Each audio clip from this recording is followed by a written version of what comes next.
ए चचा रे चचा, अरे ये भी प्रधानी में के कर लहर बा हो। जानत लइखा के कर लहर बा। अरे जे बराबर जनता के सुख में दुख में कामे आवेला, सबका से कंधा मिला के चलेला, उहे अपन गुरुजी रमेश जायसवाल के लहर बा।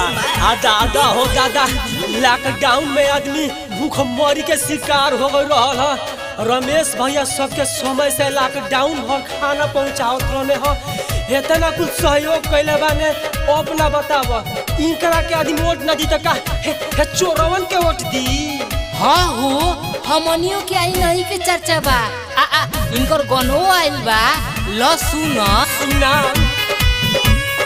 म्यूजिक बाय विपुल दीवाना। रमेश भैया हो लड़े चुनावा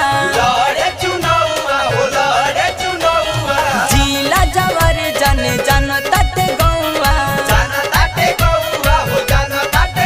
पूरा होई जेकर जवन आस होई हो, हथिया गढ़ पंचायत के विकास होई हो, हथिया गढ़ पंचायत के विकास होई हो, हथिया गढ़ पंचायत के विकास होई हो।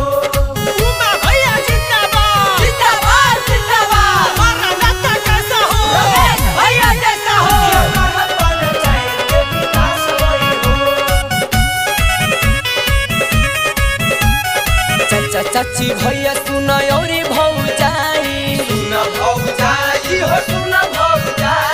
रमेश भैया के विजयी बनाई,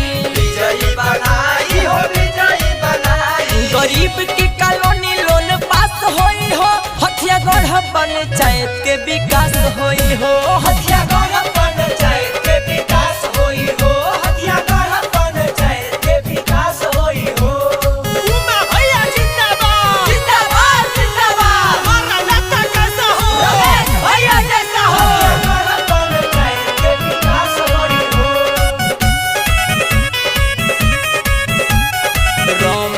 भैया के मौका एक बार दे दी, मौका रउआ दे दी, मौका रउआ दे दी।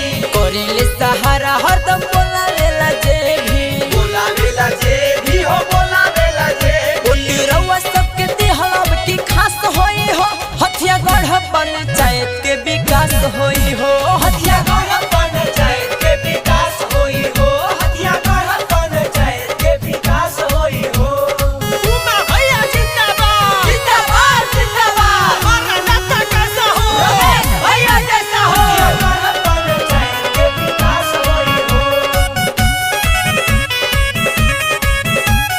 रमेश भैया हमें सब